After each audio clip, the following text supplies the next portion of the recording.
Good afternoon to all. Welcome to Telugu tutor online class కి అందరికి స్వాగతం. ఈ రోజు మన టాపిక్ అయితే ఎలక్ట్రోమాగ్నెటిజం అంటే ఏమిటి, సో ఎలక్ట్రోమాగ్నెటిజం అంటే ఏంటి ఒకసారి మనం చెప్పుకుందాం. ఈ రోజు అయితే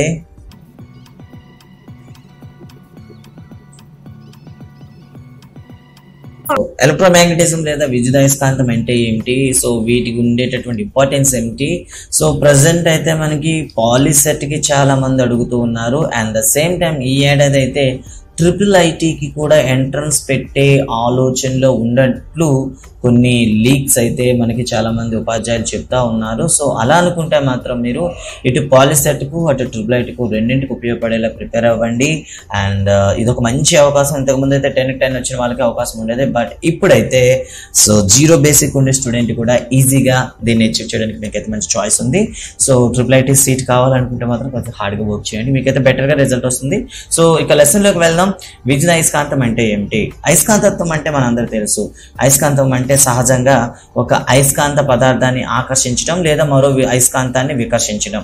సో ఆకర్షణ మరియు అట్రాక్షన్ అండ్ రిపల్షన్ అని చెప్తాం అనమాట. ఆకర్షణ మరియు వికర్షణ, సో అట్రాక్షన్ అండ్ రిపల్షన్ అని చెప్తాం. అయితే ఆకర్షణ మరియు వికర్షణ అనేది దేనిపైన ఆధారపడి ఉంటుందంటే అయస్కాంతం యొక్క ధర్మం పైన ఆధారపడి ఉంటుంది. సో అయస్కాంతం ఉండేటటువంటి ప్రాథమిక ధర్మాలు ఏంటి? ఫస్ట్ వన్ ద్విధ్రువము, సో డైపోల్ అని పిలుస్తాం అనమాట. ప్రతి మ్యాగ్నెట్ మనకి 2 పోల్స్ అయితే కలిగి ఉంటుంది. సో మోనోపోల్ మ్యాగ్నెట్ అనేది మనకి ఇంపాసిబుల్ అనమాట.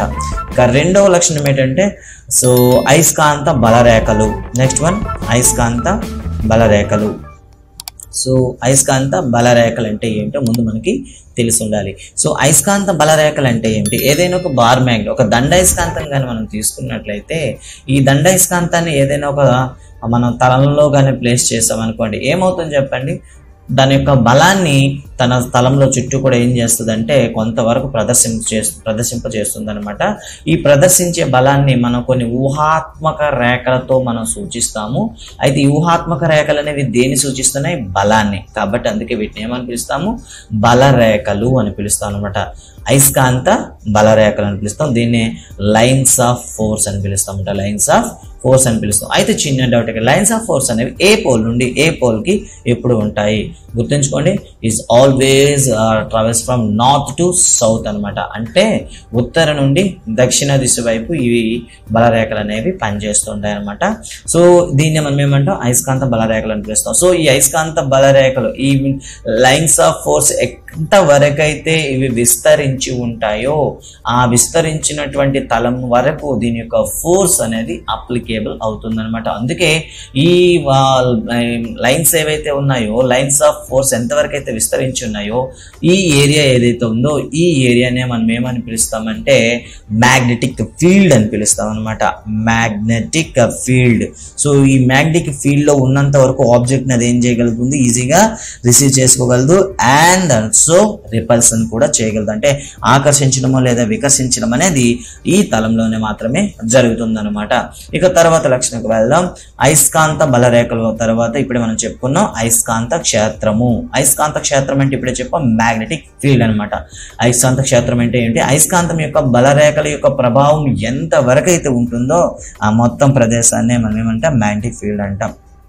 The magnetic field lines originate from the north pole to magnetic end of the south pole. ఇప్పుడు ఆల్రెడీ చెప్పాం, ఎప్పుడు కూడాను నార్త్ పోల్ నుండి సౌత్ పోల్ వైపుగా ఉంటాయి. అండ్ గుర్తుంచుకోండి, ఇవి మ్యాగ్నెటిక్ మధ్య గుండా ఏమవుతుంటే ఇవి ట్రాన్స్ఫర్ అవుతున్నట్టు మనం ఊహించుకోవచ్చు అనమాట. సో గుర్తుంచుకోండి, డైపోల్ ఉంటుంది, లైన్స్ ఉంటాయి. ఈ లైన్స్ ఇప్పుడు నార్త్ టు సౌత్ ట్రావెల్ అవుతూ ఉంటాయి. అండ్ ఈ లైన్స్ ఉండేటటువంటి ఆ ఏరియాని మనం ఏమంటాం? అయస్కాంత క్షేత్రం అయితే మ్యాగ్నెటిక్ ఫీల్డ్ అని పిలుస్తాం. So next one magnetic field తర్వాత సో ఈ మ్యాగ్నెటిక్ ఫీల్డ్ అనేది ఎలా ఏర్పాటు అవుతుంది అనేది కూడా మనం చెప్పుకుందాం. సో ఇక్కడ వీటిని మెజర్ చేయడానికి ఏమైనా ఛాన్సెస్ ఉన్నాయా అంటే ఉంది. దాన్ని అయస్కాంత అభివాహము అని పిలుస్తాం అనమాట. ఈ అయస్కాంత అభివాహము, సో అభివాహము లేదా దీన్ని మ్యాగ్నెటిక్ ఫ్లక్స్ అని పిలుస్తాం అనమాట. మ్యాగ్నెటిక్ ఫ్లక్స్ అని పిలుస్తాం. Magnetic flux. So magnetic flux అంటే ఏమిటి ముందుగా చూడాలి. అంటే ఇప్పుడు మనం ఇంతకుముందు మనం చెప్పుకున్నట్టు ఒక ఫీల్డ్లో తీసుకున్నాం అనుకోండి, మ్యాగ్నెటిక్ ఫీల్డ్లో తీసుకున్నట్లయితే మొత్తం ఏముంటాయి, లైన్స్ ఆఫ్ ఫోర్స్ అనేవి టోటల్గా అప్లికేబుల్ అవుతాయి. ఇందులో ఏదైనా ఒక లిమిటెడ్ క్రాస్ సెక్షన్ ఏరియా మీరు కానీ మెజర్ చేశారనుకోండి, ఒక క్రాస్ సెక్షన్ ఏరియా కానీ మీరు ఇలా మెజర్ చేయగలిగితే ఈ క్రాస్ సెక్షన్ ఏరియా గుండా పెర్పెండికులర్గా ఎన్ని మ్యాగ్నెటిక్ లైన్స్ ఆఫ్ ఫోర్స్ ఏదైతే పాస్ అవుతున్నాయో వాటిని మనం కౌంట్ చేయగలిగితే ఈ లైన్స్ యొక్క నంబర్స్నే మనం ఏమంటాం, మ్యాగ్నెటిక్ ఫ్లక్స్ అని పిలుస్తాం అనమాట. సో మ్యాగ్నెటిక్ ఫ్లక్స్ దీన్ని 5తో సూచిస్తారు అండ్ దీనికి యూనిట్స్ అయితే మనకి వెబర్స్, SI యూనిట్స్ అయితే మనకి వెబర్ అనమాట. సో అలా కాదు, లేదు ఎస్ CGSలో చెప్పండి అంటే గాస్ అని చెప్తాం అనమాట. CGSలో అయితే మనకి గాస్ అని చెప్తాము, గుర్తుంచుకోండి. ఓకే, మ్యాగ్నెటిక్ ఫ్లక్స్కి అయితే వెబరు లేదా గాస్ అనమాట, గుర్తుంచుకోండి ఇది. ఓకే, సో మ్యాగ్నెటిక్ ఫ్లక్స్ అంటే ఏంటో కూడా తెలిసింది. మ్యాగ్నెటిక్ ఫ్లక్స్ అంటే once again the number of lines process perpendicularly to the plane which is in magnetic field. అయస్కాంత క్షేత్రంలో ఉండేటటువంటి ఒక తలానికి లంబంగా ప్రయాణించే అయస్కాంత బలరేఖల సంఖ్యను అయస్కాంత అభివాహము అని పిలుస్తాం అనమాట. అయితే అన్ని అయస్కాంతాలు కూడా all magnets have different type of magnetic flux. And how can we measure that which is the strong magnet and which is the weak magnet? ఏ అయస్కాంతము బలమైన దండాయస్కాంతము, ఏ అయస్కాంతము బలహీనమైన అయస్కాంతం అని ఏ విధంగా చెప్తాము అంటే, ఇప్పుడు మనకి ఏమవుతుందంటే మ్యాగ్నెటిక్ ఫ్లక్స్ డెన్సిటీ గురించి మనకి అవసరం ఉంటుంది అనమాట. Magnetic flux density. So magnetic flux density అంటే ఏంటో ఒకసారి మనకి తెలియాలన్నమాట. సో ఈ డెన్సిటీ గురించి చూద్దాం. ఇప్పుడే మనం చెప్పుకోం, ఒక అయస్కాంత క్షేత్రంలో in any magnetic field, so we measure the number of lines of force which is passes through the plane in perpendicularly. So ఇలా మనం చెప్పాం అనమాట. దాన్ని ఏమని పిలుస్తాం, మ్యాగ్నెటిక్ ఫ్లక్స్ అన్నాం. సో ఇప్పుడు ఏం చేస్తామంటే ఈ ప్లేన్ లో we have to take a limited area, that mean 1 square centimeters or 1 square meter.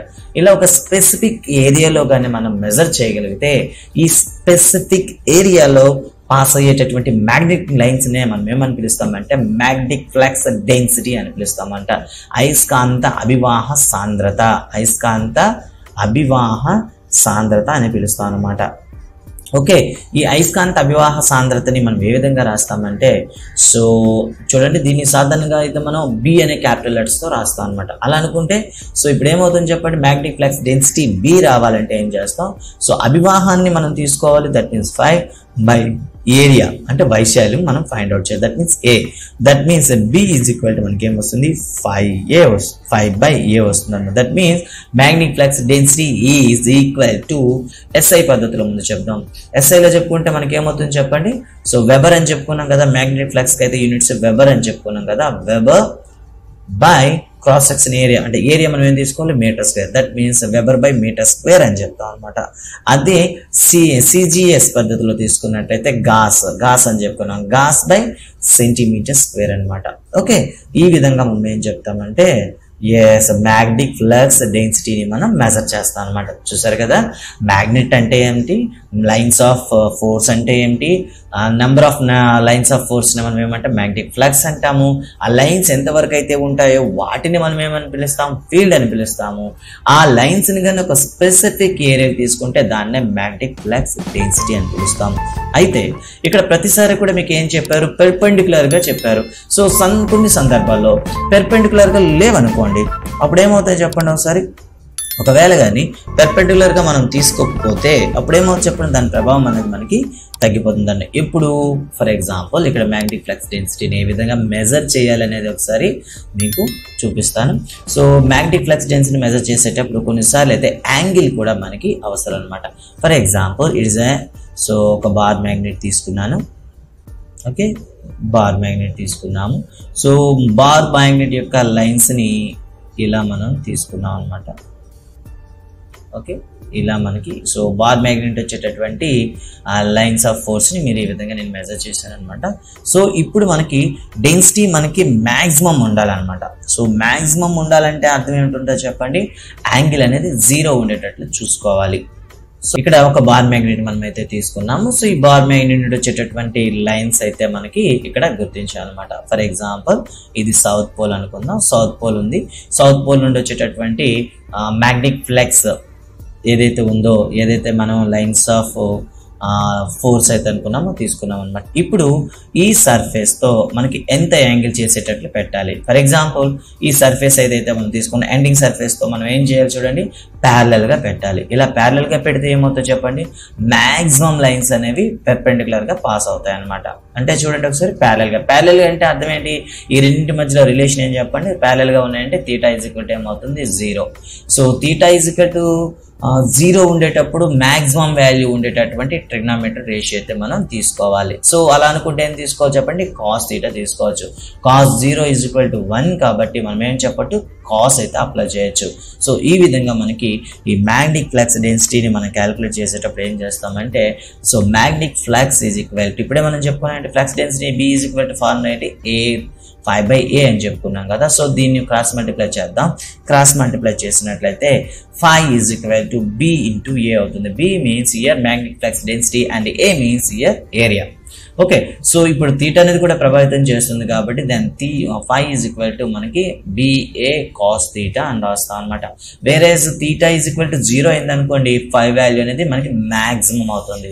దాని theta value is equal to 90 degrees అయింది అనుకోండి, మనకి ఏమవుతుంది చెప్పండి, సో phi వాల్యూ అనేది 0 అయిపోతుంది అనమాట. గుర్తుంచుకుంటారు. సో గుర్తుంచుకోండి, phi is equal to B into A into cos theta. So ఇక్కడ కోణం ఇస్తూ మనకి కొన్ని క్వశ్చన్స్ అయితే మనకి అడగడం అనేది జరుగుతూ ఉంటుంది. ఫర్ ఎగ్జాంపుల్ ఒకసారి చూద్దాం. సో ఒక మ్యాగ్నెటిక్ ఫీల్డ్ లో ఏముందని చెప్పారు, ఒక మ్యాగ్నెటిక్ ఫీల్డ్ లో ఒక సర్ఫేస్ అయితే ఉంది. సర్ఫేస్ అనేది చేసే కోణం యాంగిల్ అయితే మనకి తీటా ఈజ్ ఈక్వల్ టు ఇక్కడ మీకు 60 degrees ఇచ్చారు. తీటా ఈజ్ ఈక్వల్ టు మీకు 60 degrees ఇచ్చారు. అండ్ అక్కడ B అయితే మీకు ఏం చేశారంటే 8 వెబర్స్ అని ఇచ్చారు. 8 వెబర్స్ ఇచ్చారు అనుకున్నాం. 8 వెబర్స్ అయితే ఇవ్వడం జరిగింది మీకు. అండ్ అదే విధంగా ఏం చేశారంటే క్రాస్ సెక్షన్ ఏరియా కూడా మీకు ఏమి ఇచ్చేసారు, cross section is equal to 4 centimeters square అన్నారు అనుకోండి. సో 4 meters square రాద్దాం ఇక్కడ, అందుకు అన్ని ఒక యూనిట్స్ రాద్దాం. 4 meters square అయినట్టయితే అక్కడ టోటల్ గా ఉండేటటువంటి చూడండి, సో phi వాల్యూ ఎంత అని అడిగారు అనుకోండి. సో ఇక్కడ చూడండి ఒకసారి, తీటా 60 degrees ఇచ్చారు, B 8 వెబర్స్ ఇచ్చారు, వెబర్ బై మీటర్ స్క్వేర్ ఇచ్చారు, and A is equal to 4 meters square ఇచ్చారు. అలా అయినట్లయితే మనం ఫైండ్ అవుట్ చేయాల్సింది phi అనమాట. So phi is equal to మనకున్న సూత్రం BA కాస్ తీటా అనమాట. ఇప్పుడు B వాల్యూ వేయండి, 8 weber by meter square into 4 meters square into cos 60 degrees. So cos 60 degrees ఎంత అవుతుంది మనకు వాల్యూ తెలియాలి. So 8 into 4, so meter square కి మీటర్ స్క్వేర్ క్యాన్సిల్ అవుతుంది. 8 into 4 ఇంటూ మనకి వెబర్ ఉంటుంది. ఇక్కడ కాస్ 60 అంటే మనకి 1/2. ఓకే, 1/2 కూడా క్యాన్సిల్ చేసినట్లయితే 2 2s are 4 కాబట్టి మనకి 16 వెబర్స్ అయితే వస్తుంది అనమాట.